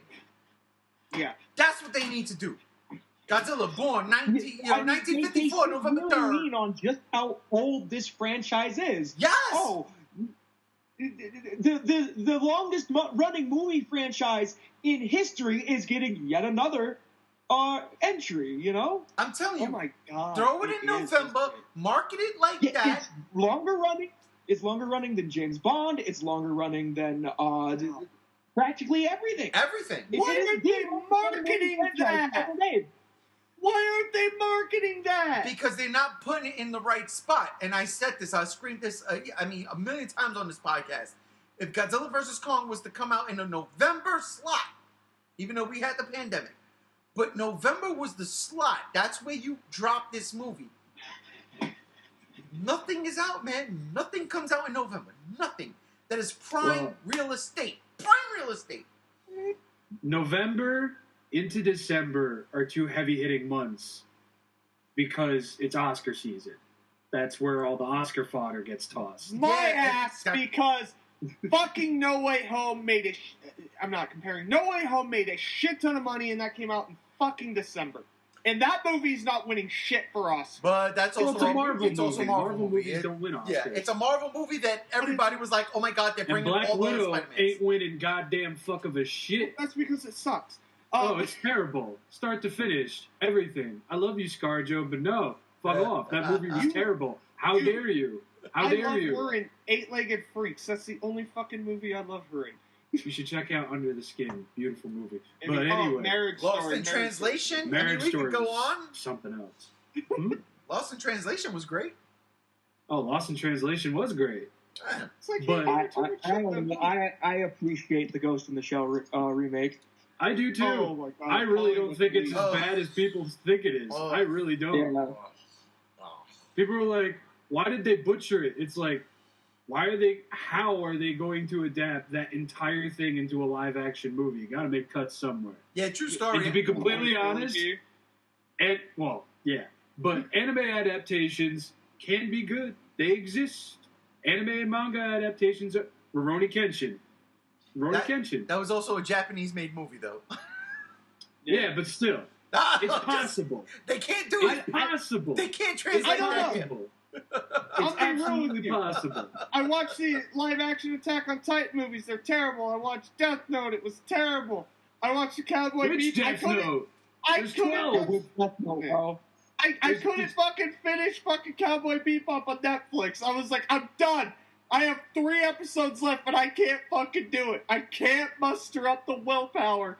I'm going to go back to playing nothing. I'm going to play Yakuza. Who gives a shit? That was a shame because I really liked that cast for Cowboy Bebop. So did I. That was. No. So that's one thing I say. I forget Jet and Spike. They're actors. I forget the actor's name. Don't fucking butcher me. Perfect. I swear to God, I thought Jet was actually the voice actor for Jet. I was like, every time he said Spike, I'm like, yeah, that's him. That's him. Oh yeah, dude. 100%, dude. It was great, but it's just like the material they were given was just awful. I loved it. I fucking loved it. I'm so amped. God kills me. Why? Yeah. I'll never talk shit about anyone that actually loves the live action because my best friend fucking loves it. And I was like, dude, that's your opinion. I'm not gonna fucking take that from you, but you're fucking fundamentally wrong on every conceivable level. I love you, but you just fucking are. Listen, I'm not gonna go into a geek out here. This is the Godzilla Block Party, so I do, because we did spend a lot of time. Before we do our Gam's got something to say, and then I'm gonna change the subject. We are hour and 30 in, fellas. God damn. Well, actually, I was just going to be like, well, since we're going on tangents here, we do have one more topic to go through. Two more real quick. Before we get to that main one, the other one that I know you want to talk about, something dropped this morning that raised my eyebrows, and I was like, oh boy, here we go. Netflix is dropping season 2, a.k.a. the final season, that came out of nowhere, of Pacific Rim the Black. Hype. April 19th. Let me tell you something. Hype. That show fucked me up. that show, in all honesty, I really do dig the Pacific Rim movies. I love the first one, and you can't deny the fight sequences in the second one. Like, I love the monster action in the fight sequences in the second one. The story, That's all it had. Wasted John Boyega. they really wasted John Boyega, 100%. Yeah. But Pacific Rim the Black, that shit was like a shot of adrenaline into that franchise, and I fucking loved it. Saved it, honestly. Absolutely. So now we're getting the second and final season dropping April 19th, and I cannot wait. Now, I don't know if there's a trailer out. I saw some screenshots. But yo, Right. besides Rob, anybody else as hyped as we are for this? Oh hell yeah! I loved the when that show first premiered. Like I watched it beginning to end in like practically one sitting. It was fucking mesmerizing. I loved Great. it, and to get a second season after God knows how long of just nothing. Yeah, a year of just nothing. Is very hype. I'm kind of sad that it's just the final season. Yeah. You know, They announced it was only going to be 2 seasons all the way back in whenever the hell they announced it. Did they? I was hoping, yeah. They were like, it's going to be a 2-season series. It's going to follow up Uprising. And then we heard nothing for like 2 years, maybe 3. I don't know. See, I did not know that. So okay. Yeah, that wasn't a surprise, but I low-key hope that the series does so well that they'll give us a 3rd or a 4th season, because they got so much right with season 1. Yeah. Even though it makes Uprising canon, and I don't like Uprising, they made that content that I didn't like likable through the characters, through the situations that they were tossed in. I liked it so much I bought the damn figure. Bought it right off of Bandai Premium, spent a couple extra buckaroos, didn't give a fuck. I liked it that much. And I haven't liked Pacific Rim that much since the first one. Opening night, bro. My boy Guillermo del Toro. Oh, absolutely. Opening night in Pacific Rim. I mean, like... I got my poster and everything, bro. Yeah, I couldn't. You listen, when I heard Guillermo del Toro wanted to make a fucking robot versus kaiju monster movie, what? I'm in. Please. I'm in. Please. Make no mistake about it. Please. I know my man gets a lot of slack for Blade 2.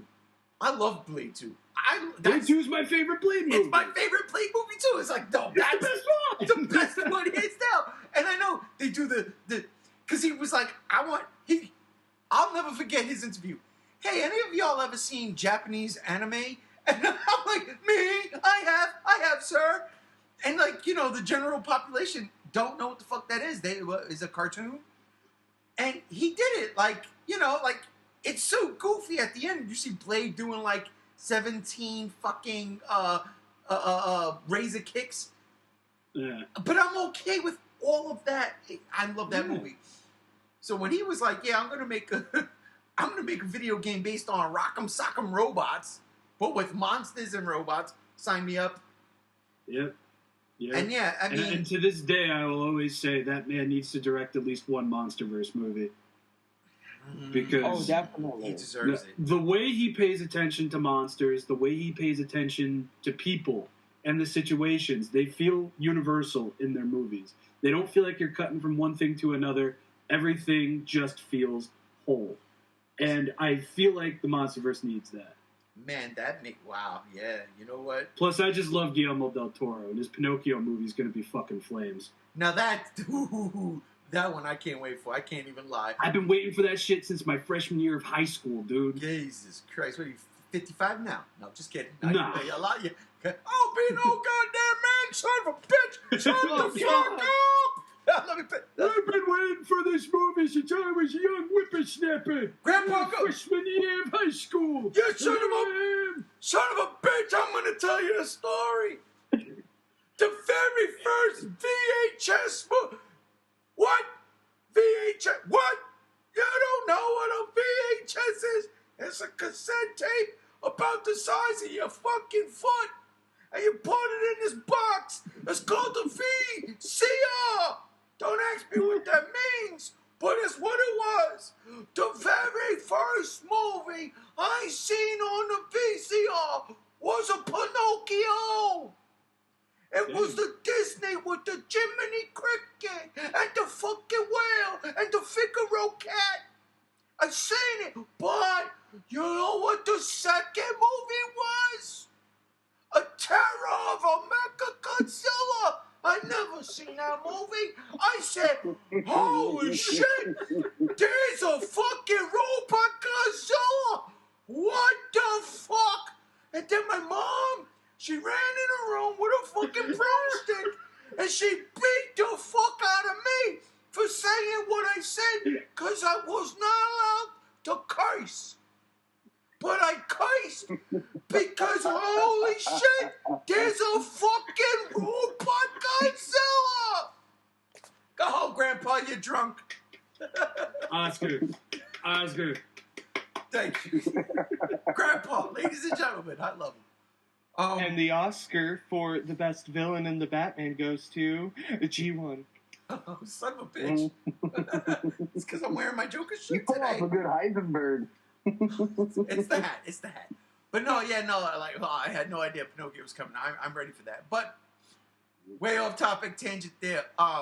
Pacific Rim the Black season 2's coming out. It is fantastic. I mean, honestly, I love that first season. It is one of my favorite shows on Netflix, and it's coming out in like 3 weeks. I cannot fucking wait. I'm going to see it. Yeah. That being said, let's get to the final topic before we wrap this sumbitch up. Gam Gam, I love you to death, brother. You have no idea how much I do. Gam Gam got me a Christmas present, ladies and gentlemen. He bought me a Christmas. I would have kicked him in the neck. But Dawn of the Monsters, the video game, there's no other way to describe it outside of Godzilla meets Streets of Rage. It's the beat-em-up Godzilla game I've always wanted. And it's not just Godzilla thrown in the mix. I mean, we have Jaegers. We just talked Pacific Rim. There's Jaegers. And fucking Ultraman. Even though it's not Ultraman. But it's Ultraman. And it's like, are you kidding me? This is real? And what gets my mushroom up, it's like comic book formatted. And then there's anime. It's one of the most perfect blends of a video game in genres that I fucking love, that I've ever fucking played. Yep. Hands down, true story. So, Gam Gams, I'm going to let you take this one away and start this thing off. This fucking game.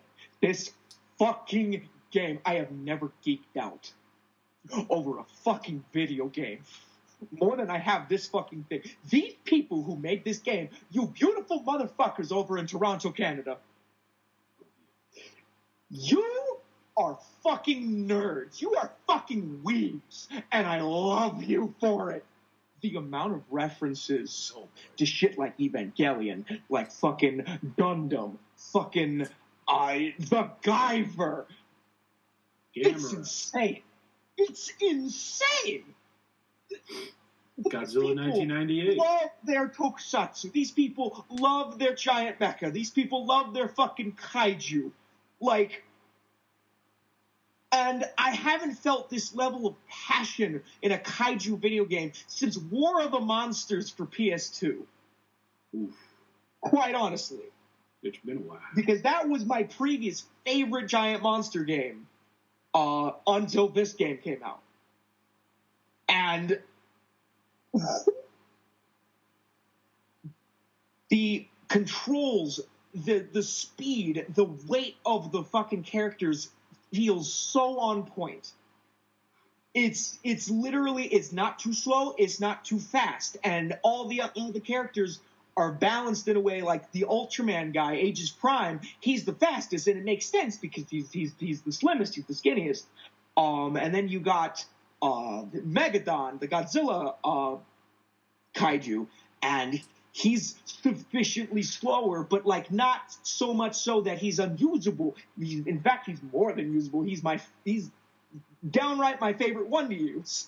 And the story, not going into spoilers, but the story is basically if Pacific Rim and the Monsterverse had a love child sprinkled in with bits of biblical lore. Yep. And it's fucking great. And they even just recently made an article, the devs of the game, going behind the naming conventions for each monster, where they take various words of various languages. You got Greek, you got Spanish, you got Japanese, you got all sorts of different cultures coming together, and then they add "dong" to it, like just a suffix to like Mothra or Godzilla and stuff, and they add that last bit of phonetic naming to them to make them kaiju, and it's like, you guys fucking get it. And that's why I love all the names for these fucking monsters that show up every time I enter a new area. Rob, so it seems like you've been playing this too. Yeah, because of Drew as well. Yeah. Your thoughts? Because we game share, so I play because of him. And, I mean, it really is just a love letter to giant monster games, giant monster movies, media in general. I love that it looks like I'm walking through a manga panel. I love that these characters feel like characters and not just caricatures. And, I mean, I really, really don't have, like, many complaints with the game. And I'm buying a physical copy, like, as soon as my YouTube check clears, because that's a game I need physically. I can't disrespect it by only having it digitally. And oh yeah, thank you, limited run games. I'm probably going to buy it physically as well. The controls, the music, like everything just feels so whole. Everything that went wrong with Godzilla PS4 and everything that went wrong with Godzilla Unleashed, you know, it's like the nicest little dab of aloe vera on a burn you got from flipping the burger's backyard with your Corona Extra. That's what it feels like, man. Yes, it's that hyper-specific, and yes, that's happened to me before. But, no, for real, man. Dawn of the Monsters, that's going to be... It's an easy shoe-in for one of my favorite games of the year, and I can't give 13 a.m. games and Way Forward enough credit with it, because they pumped out, quite honestly, the best $30 that you can spend on a video game right now, next to Tunic. But, yeah, man, if you haven't bought the game yet, do it. Tunic. Just do it. Tunic, a lot of controversy surrounding that one, I tell you. I've been seeing and reading some things about Tunic. I ain't with Really? it. Oh, yeah, there's some controversy about that shit, but I digress. Well, you're going to have to tell me after. Looks more fun than Elden Ring. What? It looks more fun than Elden Ring. It could be a little bit on the difficult side at times. Okay. Ooh. I want to talk after the podcast. I want to talk and the cycle that they have. Time out. Two of y'all were talking at the same time, and you both came in jumbled. So, real quick, Chase, what did you say? And then Gam, you do what you said. Oh, no, I was just going off because I was kind of speaking at the top of my head. I just think Elden Ring looks like crap. Oh, okay. All right. I've played that game before. It's called Dark Souls. And leave Dark Souls dead, and I finished it at a level 80.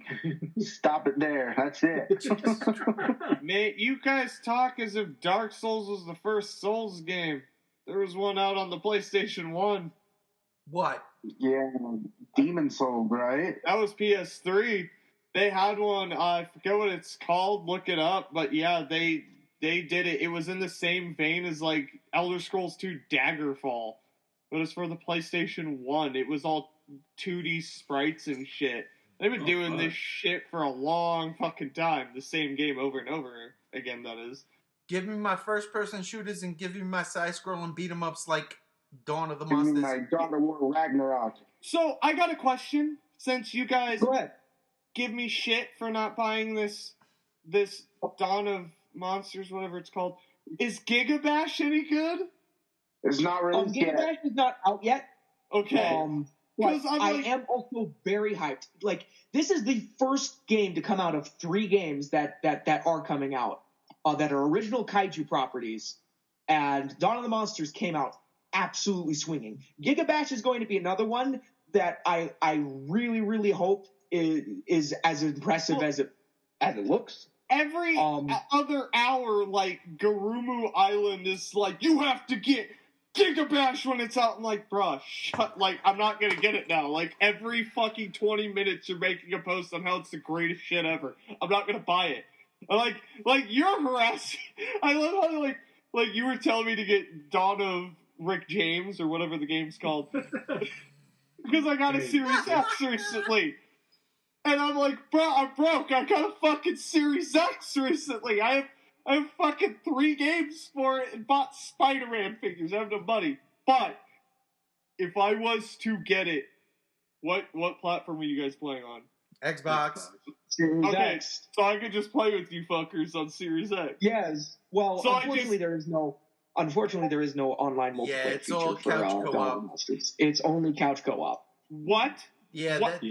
that's one of the downfalls. Yeah, I was about to that's talk about. literally the only downside to Yeah. me. Oh But my they did God. say they would update the game if it performs well to have multiplayer, right, Drew? Yeah. They said that they are willing to support the game if it sells well, Yeah. and possibly, So buy it anyway. and a lot of people have been asking them on Twitter and stuff, that said support could include online multiplayer. So the in problem, the the problem with that though, it lies in this. I mean, you take a look at a game like the newest Battlefield game, right? And that game, nobody's playing it. It just came out, but everybody's playing Elden Ring. You got 17 million people playing Elden Ring, but like 24,000 people worldwide playing Battlefield multiplayer. It'll drop to 0 when Kirby drops tomorrow. Facts. Yo, Kirby's out tomorrow? I'm gonna play the shit out of that. What are You you talking goddamn about? right. What's the pink cotton candy eating thing? Yeah, the hernia. He finally got his fully 3D game. Fully What he said. 3D, no side-scrolling Kirby game. The kidney stone, yeah. Yeah, the little kidney stone, the little tonsil stone. The He's beam. back. The Yeah. beam. Oh, God. The last Nintendo console I got is a damn Wii U, and that was a waste of money. So Yo, the Switch is worth it. nah, I don't play nothing there. I'm not playing no more Mario games. Unfortunately, I miss it as much as I do love Zelda. I'm not playing anymore. I ain't got time for. Yo, if you're not giving me achievements, I don't want it. Get out of here, Nintendo. Goodbye. They have achievements now. What? Yeah, they have achievements. Nintendo has achievements now, and you earn points and everything. Dude, you should get Mario Party, the Mario Party Superstars. I played the fuck out of that. Well, speaking of achievements, Gam had asked me a question in Messenger. He was basically like, "Oh yeah," like, now I want to see how fast you can catch up to me. Well, my friend, I'm not going to catch up to you just yet. I am waiting until March is over because, as of right now, I sit on the top of my friends list as far as game score go, and you know how that goes. I gotta be on top of the goddamn game score thing. I warned Rob because he was streaming Dawn of the Monsters, and you popped up online on Xbox because he was logged in as me in order to play Dawn of the Monsters. Oh, and I was like, you can feel free to send him a friend request, but just remember, he's very competitive when it comes to gamer score. Very competitive. He will literally buy a $2 game just to get the achievements to overtake you. Give me. I don't care about spending the money. Give me the points. Give me the points. But so you played TMNT then? Oh, well, hey, time out. What? The first CG movie. Yes. Yeah.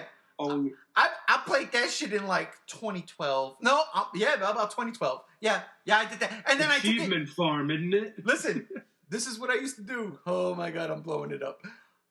I used to go to Blockbuster. I used to rent the game, go home, play it for an hour, go back, say, yo, this shit ain't working. I want my money back. That's what I used to do. Get the G and give me my money back. This shit don't work. Something wrong with this. And when I play on my Xbox, you're fucking me up.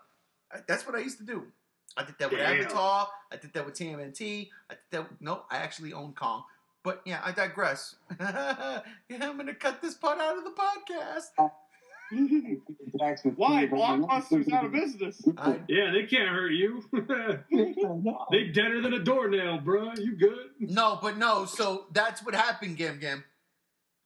I played it and I loved it. Like, honest to God, I loved it. Everything you said about the game. I literally just recently got 100% on Dawn of the Monsters. Yeah. Like, I'm that dedicated. I fucking loved this game from beginning to end. Everything you said about it, I loved. And the only thing I can compare it to is like Maneater, right? Maneater is a different beast. That game was like insanely fun, right? Oh yeah. I haven't gotten to the insanely fun part of this game yet.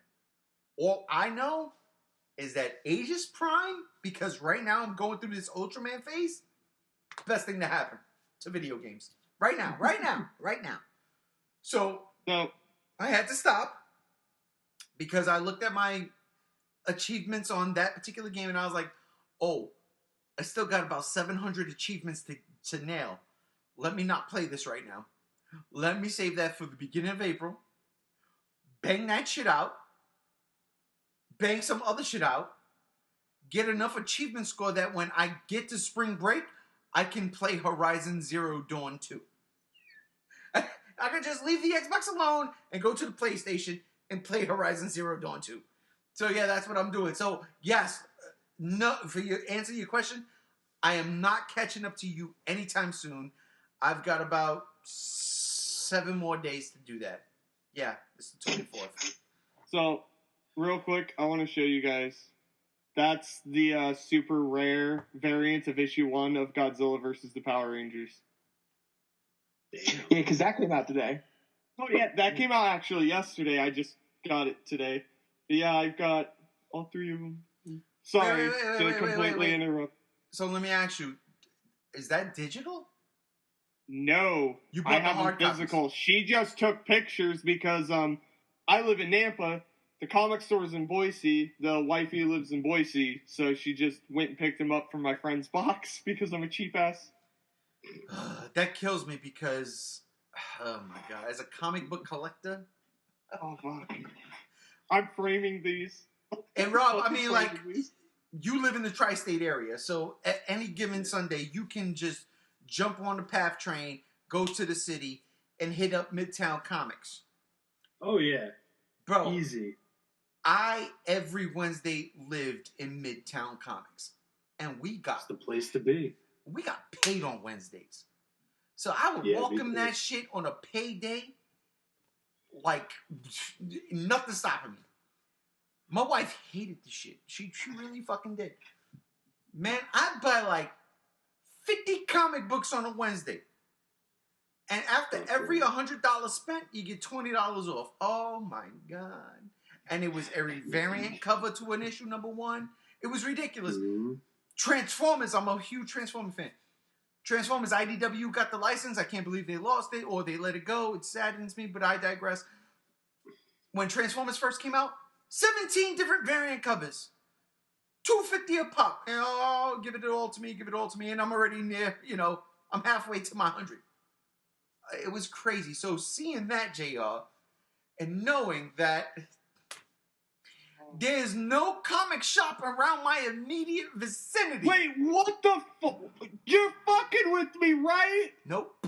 I am not. Bro, you could have let me know. I could have put 2 in for you. I would have I would have drove that shit to you. It kills me. I would have made that 8-hour drive, bro. It kills me. It kills me. Oh, There's a toy store 7-8 minutes away from me. They don't do comics. 3 minutes from my job, they did do comics. They did. But it was the toy store first, and then in the back, there was like a small little room, and then they had a rack of comics. And I was like, oh shit, you're a comic shop too?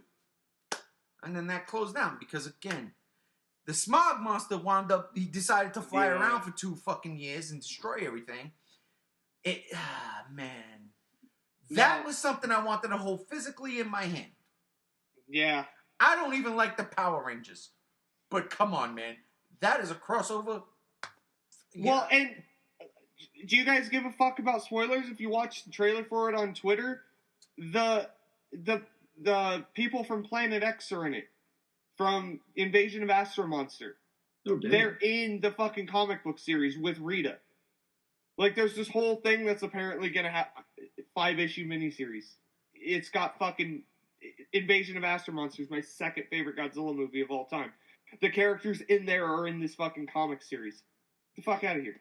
That's Sick. fucking incredible. I didn't even know that. I walked into my comic book shop 2 months ago and asked them, I need to pre-order 1 through 5, every fucking variant you can give me. And she looked at me, she's like, you'll get all the variants for issue 1 and 2. I cannot do them for 3 and 4, but you'll get them all for 5. And I was like, why not 3 and 4? She's like, we fucking sold out of those. I'm like, really? And she's like, there was just a guy that came in. They specifically made sure that no one could pre-order all the variants of, just hoard them all. And 3 and 4, they didn't really put a limit on those ones because they didn't think they would be that popular.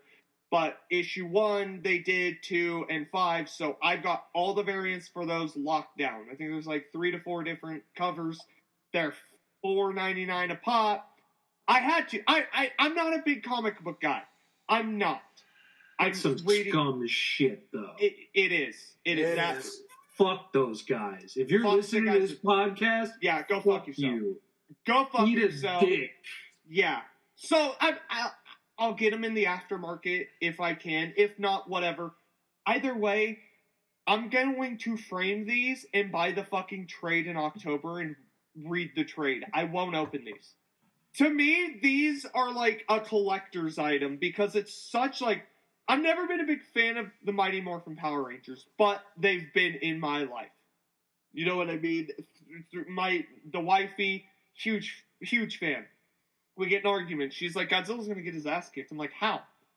How? Literally how? Like, Godzilla's gonna kill them. He's a radioactive lizard monster. They're powered rangers. I just, you know what I mean. But unless Dragon Zord is Mecha Godzilla, that's not gonna happen. So, well, they already. If you watch the trailer, you know Gigan's in it. Classic Gigan. King Ghidorah's in it. There's a shit. I didn't watch nothing. Ton. I'm just gonna get the books. Get them. I'm hyped. Like I said, I got all the different variants. I'm probably not even going to fucking read them. I'm going to frame them, put them in my home theater, because I am a Godzilla collector. I say that and I'm going to fucking read them. I say that and it's going to happen. They're going to show up tomorrow and I'm going to fucking read them. I'm going to be like, I don't care!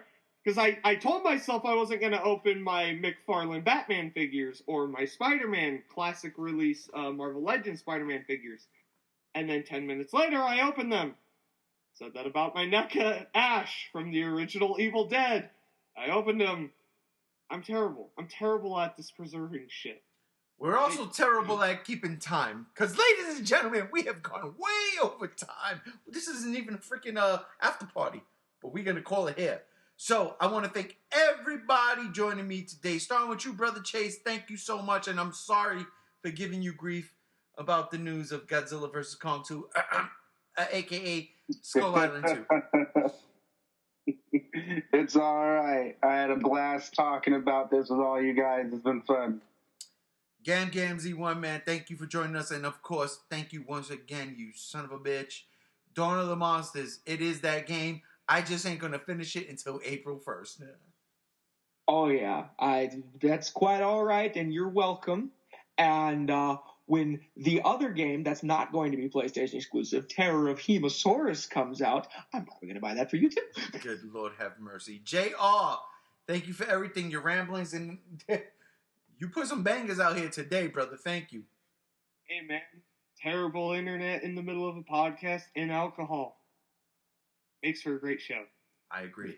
And, of course, Rob Jira, thank you so much again for hanging out with us, brother. Always, man. As I always say, it's always a joy. It's always fun. And that'll do it, ladies and gentlemen, for this episode of the Godzilla Block Party. I am G1, and we are out of here. Peace.